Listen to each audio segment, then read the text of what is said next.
Hello everyone. Today's topic is Journey to the End of the Earth by Tishani Doshi.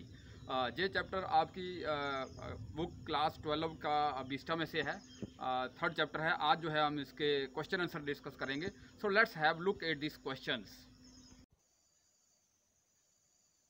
First question है हमारे पास, how do the geological phenomena help us to know about the history of human kind. जो geological phenomena है, भूगोलिक घटनाएं हैं या धरती पर होने वाली घटनाएं हैं, कैसे हमें मानव इतिहास के बारे में बताती हैं। Geological phenomena can help us to know where we have come from and where we are possibly heading. धरती पर होने वाली जितनी भी घटनाएं हैं ये हमें बताती हैं कि हम कहाँ से आए हैं और हम किस दिशा में बढ़ रहे हैं।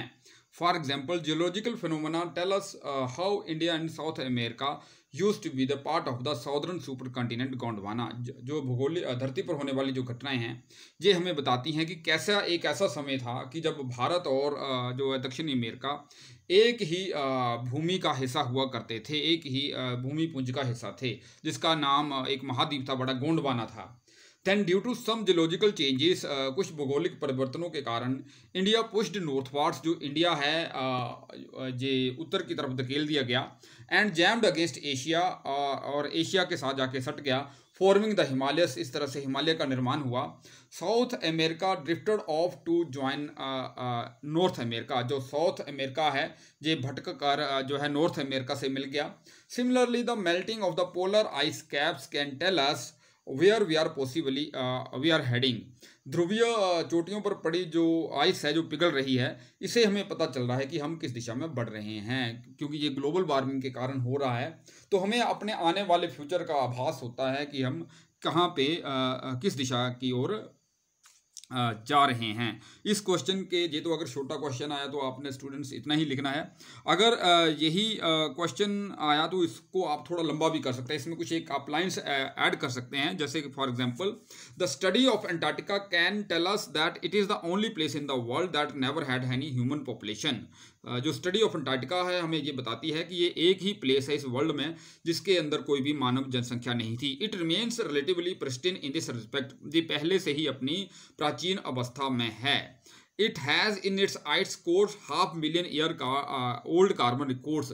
इसकी बर्फ की तहों के अंदर आधा मिलियन वर्ष पुराने कार्बन के कोश या रिकॉर्ड दबे पड़े हैं। They are all trapped in its layers of ice. ये इसकी लेयर्स ऑफ आइस के अंदर दबे हैं। इससे क्या पता चलता है, जो कार्बन कोड होते हैं, जो कार्बन डेटिंग होती है, एक प्रोसेस होती है साइंटिफिक कार्बन डेटिंग, जिसके अंदर किसी भी वस्तु के अंदर पड़ी कार्बन से हम बता सकते हैं कि उसकी एज क्या है, उसके बारे में हम जानकारी ले सकते हैं। तो हमें जो है अपने पास्ट के बारे में भी पता चल जाता है। इस तरह की लाइंस आप लिख सकते हैं। तो ये क्वेश्चन आप इसको लंबा भी कर सकते हैं। तो आप ये अंटार्कटिका की एक पिक देख सकते हैं, कैसे वहाँ पे जो इम्पैक्ट ऑफ ह्यूमन एक्टिविटीज़ या ड्यू टू इंक्रीजिंग पॉपुलेशन, जो हमारी जो एक्टिविटीज़ हैं, कैसे ये ग्लेशियर्स पिघल रहे हैं या कैसे ये समुद्र के अंदर तैर रहे हैं, आप देख सकते हैं। नेक्स्ट क्वेश्चन है, what are the indications for the future of human kind. जो है कौन कौन से जो मनुष्य जाति के लिए भविष्य के संकेत हैं। तो देखिए, मनुष्य जाति के लिए भविष्य के संकेत बिल्कुल भी अच्छे नहीं हैं, क्योंकि हमारी बढ़ती हुई जो जनसंख्या है इससे कई ज़्यादा समस्याएं पैदा हो रही हैं। हमारे जो असीमित संसाधन हैं उनके लिए जो है जहां मानव जाति के अंदर संघर्ष छिड़ गया है एक तरह से, तो हम कह सकते हैं कि हमने बड़े गंभीर तरीके से इन प्राकृतिक संसाधनों की कमी कर दी है। हमने अपने जंगलों को नष्ट कर दिया है। जंगली जीव जंतुओं की बहुत सारी जो प्रजातियां हैं ये विलुप्त हो गई हैं। और लगातार हम जो फॉसिल फ्यूल्स को जला रहे हैं, इससे हमारे वातावरण के इर्द गिर्द एक कार्बन डाइऑक्साइड का कंबल जैसा बन गया है।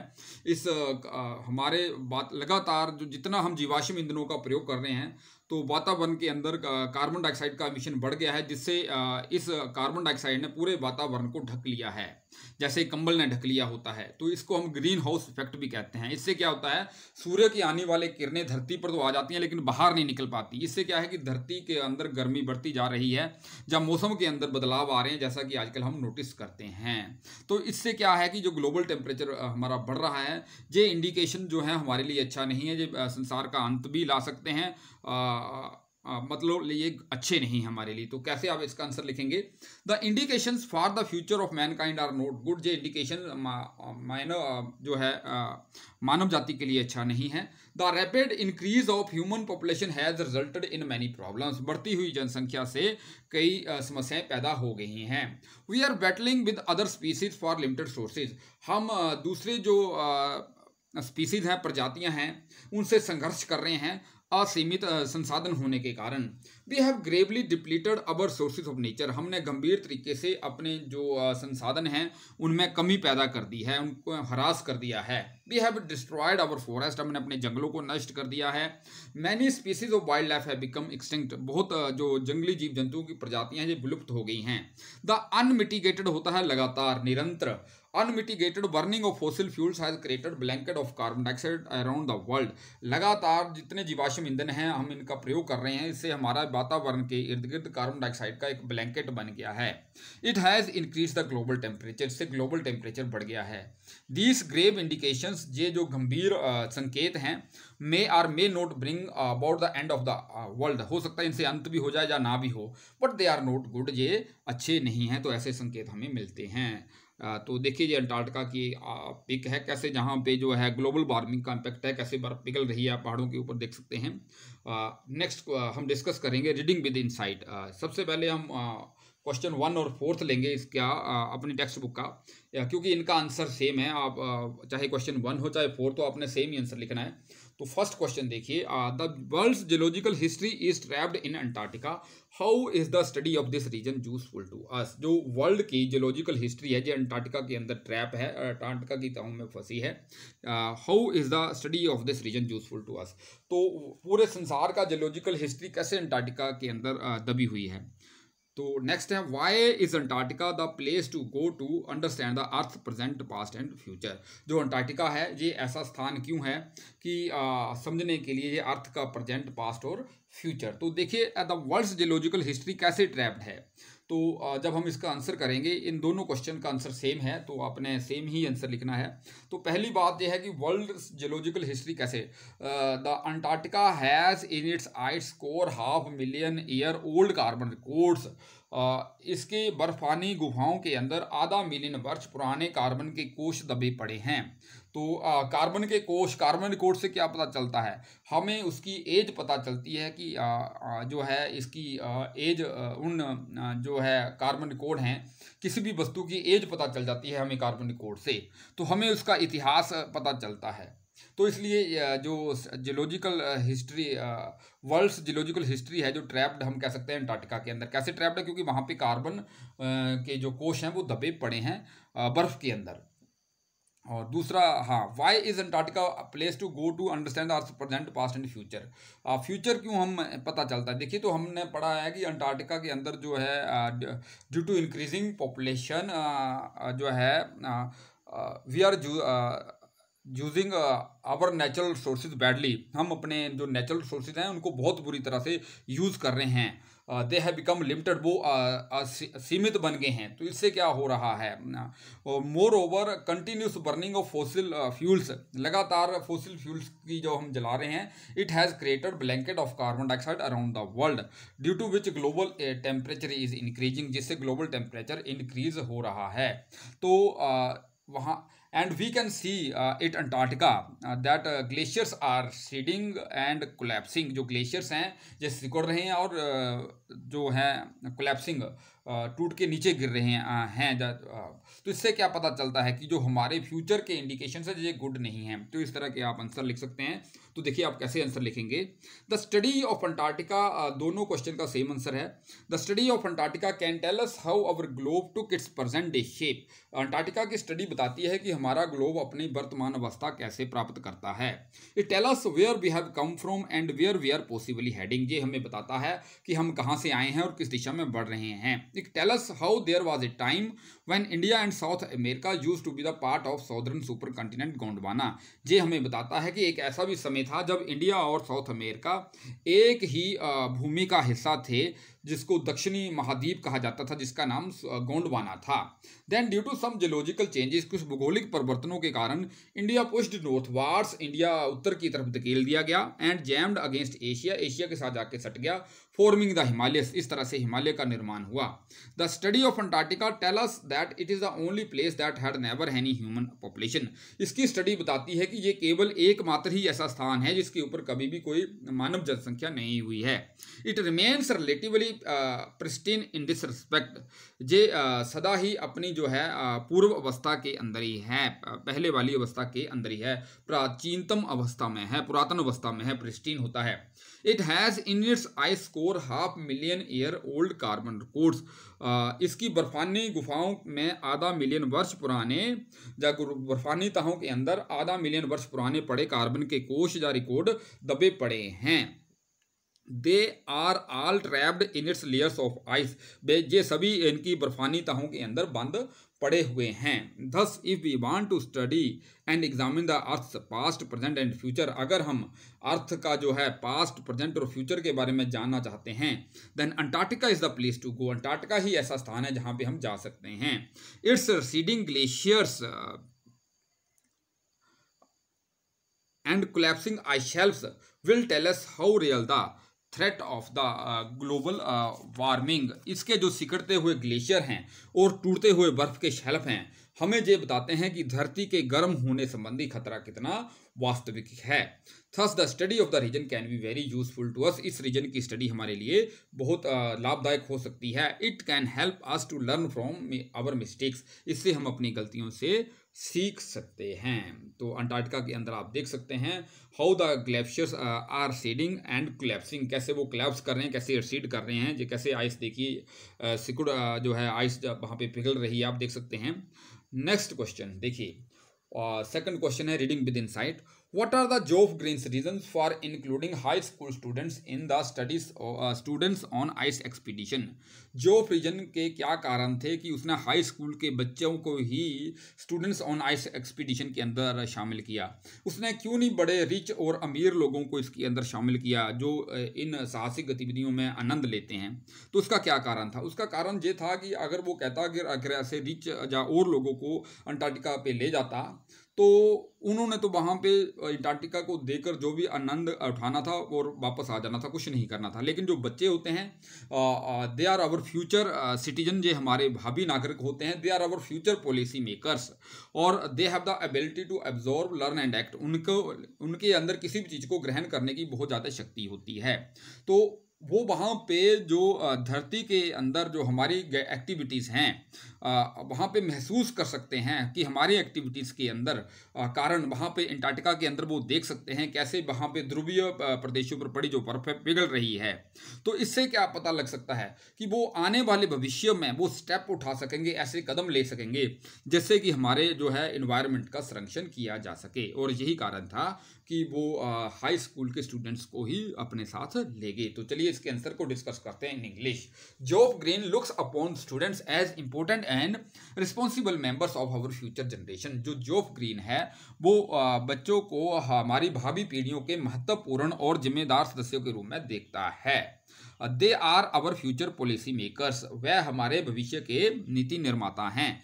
दे have ability to absorb learn and act, उनके अंदर किसी भी चीज़ को आत्मसात करने की योग्यता होती है, सीखने की योग्यता होती है और उसके अनुसार कार्य करने की योग्यता होती है। दैट वॉज वाई हाँ ही इंक्लूडेड हाई स्कूल। तो देखिए यहाँ पे एक है दैट वाज वाई के बाद जहाँ पे ही आना था, वाई के बाद आप क्या लिखेंगे, जहाँ पे मैं एरो लगा देता हूँ तो आप ही लिखेंगे that was why he included high school students in this expedition. तो आप वाई के बाद क्या लिखेंगे, जहाँ पे ही लिखेंगे। ही किसके लिए कहा गया है, जॉफ ग्रीन के लिए कहा गया है। तो दैट वाज वाई, आप वाई के बाद क्या लिखेंगे, ही लिखेंगे, जहाँ पे ही नहीं लिखा गया है। He included high school students in this expedition, इस अभियान में। At Antarctica they could see themselves how real danger of global warming is. वो अंटार्कटिका के अंदर देख सकते हैं कि बढ़ते हुआ जो विश्व का तापमान बढ़ रहा है इसका खतरा कितना है। They could develop a new understanding and respect for their planet. उनके लिए एक अच्छी समझ पैदा हो विकसित कर सकते हैं और अपने प्लानट के लिए आदर जो विकसित कर सकते हैं। व्हेन दे ग्रो अप, जब वो बड़े होंगे, दे विल टेक स्टेप्स, वो कदम उठाएंगे अगेंस्ट नेचुरल इम्बैलेंसेस, जो प्राकृतिक असंतुलन है। बीइंग फ्यूचर लीडर्स, वो भावी नेता होने के कारण दे विल मेक प्लान्स, वो योजनाएं बनाएंगे फॉर प्रिजर्वेशन ऑफ नेचर, जो है प्रकृति के संरक्षण के लिए। These were the reasons for including high school students in this expedition. यही कारण थे कि हाई स्कूल के स्टूडेंट्स को ही इस अभियान के अंदर शामिल किया गया। तो आप जॉब ग्रीन की पिक देख सकते हैं, बहुत ये सक्रिय रहते हैं अपने इन्वायरमेंट को सेव करने के लिए। तो ये एक जो है बोट के अंदर बैठे हुए हैं जॉब ग्रीन, और साथ में इनके साथ टिशानी डोशी है और स्टूडेंट्स हैं। तो यह पिक के माध्यम से आपको बताने की कोशिश की गई है। नेक्स्ट क्वेश्चन देखिए, third question. Take care of small things and the big things will take care of themselves. What is the relevance of this statement in the context of Antarctic environment? अगर हम छोटी छोटी वस्तुओं की परवाह करेंगे तो बड़ी वस्तुएं अपने आप ही ठीक हो जाएंगी। तो इस स्टेटमेंट की क्या रेलिवेंस है, क्या महत्व है अंटार्कटिक एनवायरनमेंट के संदर्भ में? तो इसका आंसर देखिए हम कैसे लिखेंगे। The statement holds great importance in context of the Antarctic environment. ये जो स्टेटमेंट है इसका बहुत महत्वपूर्ण है अंटार्कटिक पर्यावरण के संबंध में। The writer gives the example of phytoplanktons, जहां पे राइटर फाइटोप्लैंक्टन्स की एग्जांपल देता है।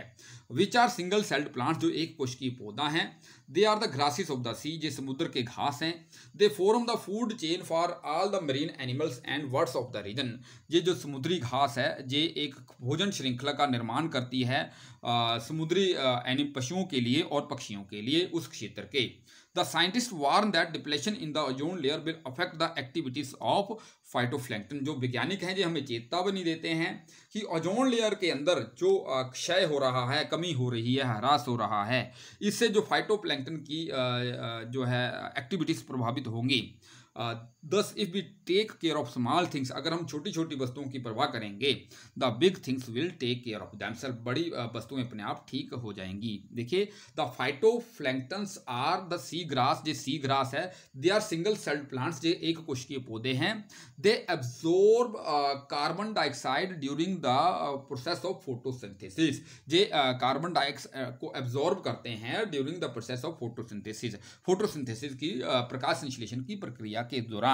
सो they supply food for all marine animals and the birds of the region. ये जितने भी मरीन एनिमल्स हैं, जो वर्ड्स हैं, उनके लिए फूड सप्लाई करते हैं फाइटोप्लैंक्टन्स। सो क्या होगा अगर वहाँ पे जैसे ओजोन लेयर के अंदर डिप्लेशन बढ़ता जा रहा है, कमी होती जा रही है, तो इससे क्या होगा, जो है फाइटोप्लैंक्टन्स की एक्टिविटीज़ प्रभावित हो जाएंगी। फाइटोप्लैंक्टन्स की जो एक्टिविटीज़ प्रभावित होने के क्या कारण होगा, मैरीन्स एनिमल्स को भोजन नहीं मिल पाएगा, तो इससे जो हमारी पूरी खाद्य श्रृंखला बिगड़ जाएगी। और जो ह्यूमन बीइंग भी हैं ये भी बहुत ज़्यादा जो हैं मरीन एनिमल्स जैसे फिश के ऊपर निर्भर हैं, तो ये सारी एक्टिविटी जो हैं सारी जो हैं हमारी जो है डिसरप्ट हो जाएंगी। तो इसलिए जहाँ पे हमें जो राइटर कहता है, नरेटर कहता है, टिशानी डोशी कहती है कि हमें छोटी छोटी चीज़ों की परवाह करनी चाहिए, बड़ी चीज़ें अपने आप ही ठीक हो जाएंगी। इस संदर्भ में जैसे देखिए वो एग्जाम्पल बताने की कोशिश कर रहे हैं कि जैसे हम जीवाश्म फ्यूल्स, फॉसिल फ्यूल्स का प्रयोग करते हैं, पेट्रोल का प्रयोग करते हैं, डीजल का प्रयोग करते हैं, हमें कम से कम इन चीज़ों का प्रयोग करना चाहिए। हमें पब्लिक ट्रांसपोर्ट से जाना चाहिए ताकि कार्बन डाइऑक्साइड का एमिशन कम हो। अगर हम छोटी छोटी स्टेप उठाएंगे तो हम अपने जो पर्यावरण को आने वाले खतरे से बचा सकते हैं। इस तरह का जो आप इसका आंसर बना सकते हैं। फाइटोप्लैंक्टन की इसके अंदर एक एग्जांपल थी, तो फाइटोप्लैंक्टन्स का पिक देख सकते हैं, ये सी ग्रास दिखाने की कोशिश की गई है। फाइटोप्लैंक्टन्स आप देख सकते हैं। दूसरा मैं आपको बताना चाहूँगा, जो वहाँ पे at Antarctica there are midges and small microscopic insects like midges and mites। वहाँ पे छोटे छोटे जो हैं कीट पतंगे और कीड़े मकोड़े हैं। और and also there are blue whales and crabeater seals, वहाँ पे ब्लू व्हेल्स भी हैं। हाँ, तो आप ये देखिए पिक के माध्यम से दिखाने की कोशिश की गई है। नेक्स्ट क्वेश्चन देखिए, how does Tishani Doshi describe her journey from Madras to the world's coldest driest and windiest continent. जो टिशानी डोशी है ये अपनी जर्नी को कैसे डिस्क्राइब करती है, जो संसार का सबसे ठंडा, शुष्क और तूफानी द्वीप था। द राइटर्स, जो जहाँ पे जो दोषी कहती है, जो राइटर कहता है कि जो उनकी यात्रा है मद्रास में भूमध्य रेखा के 13.9 डिग्री उत्तर से शुरू हुई थी। उनकी यात्रा मतलब मद्रास में भूमध्य रेखा के 13.9 डिग्री उत्तर से शुरू हुई थी। भूमध्य रेखा क्या होता है? इक्वेटर जिसको हम कहते हैं। इक्वेटर क्या है? ऐसी काल्पनिक रेखा जो धरती को 2 बराबर भागों में बांटे, तो उसको हम इक्वेटर कहते हैं। तो इसमें उनको 9 टाइम जोनों, 6 जांच स्थलों, 3 जलखंडों और कम से कम 3 इकोस्फीयर से गुजरे। इकोस्फीयर होता है जैवमंडल। इकोस्फीयर मीन्स कि यहाँ पे इकोस्फीयर का जो मीनिंग होता है regions that have the same kind of plants and living creatures.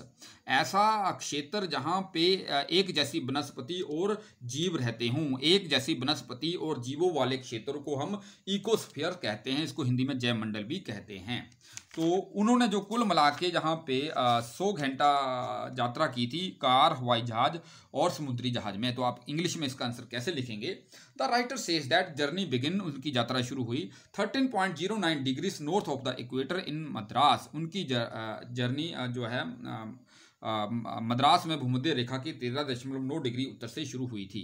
It involve crossing 9 time zone, 6 check points, 3 bodies of waters and at least 3 ecospheres. जो उनकी यात्रा थी उसमें वो 9 टाइम जोन्स, 6 जांच स्थलों और 3 जलखंडों से और इतने ही इकोस्फीयर से वो गुजरे, इतने ही जैवमंडलों से गुजरे। He had to travel. तो यहाँ पे आप ही नहीं लिखेंगे, जहाँ पे आएगा दे, क्योंकि उनके साथ 42 स्टूडेंट्स थे। तो जहाँ पे आप दे लिखेंगे ही नहीं आएगा।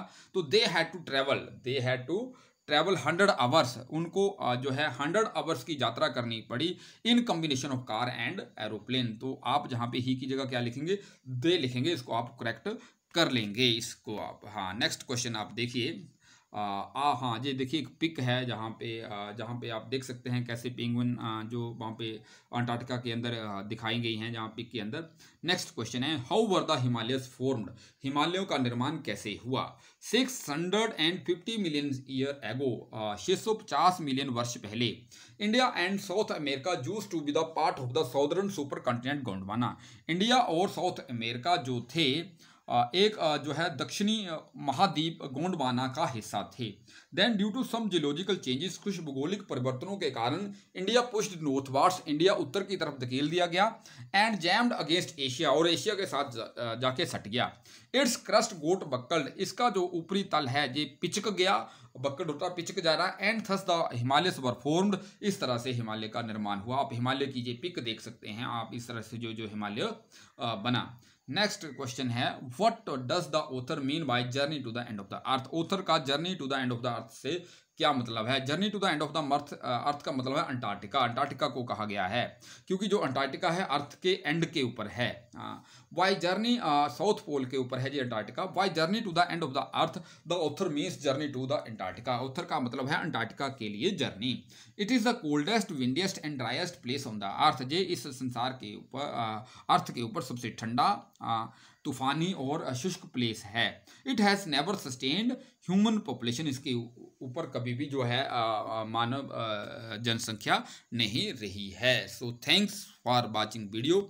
इस वीडियो को आप ज़्यादा से ज़्यादा लाइक करें, शेयर करें, सब्सक्राइब करें। Have a nice day.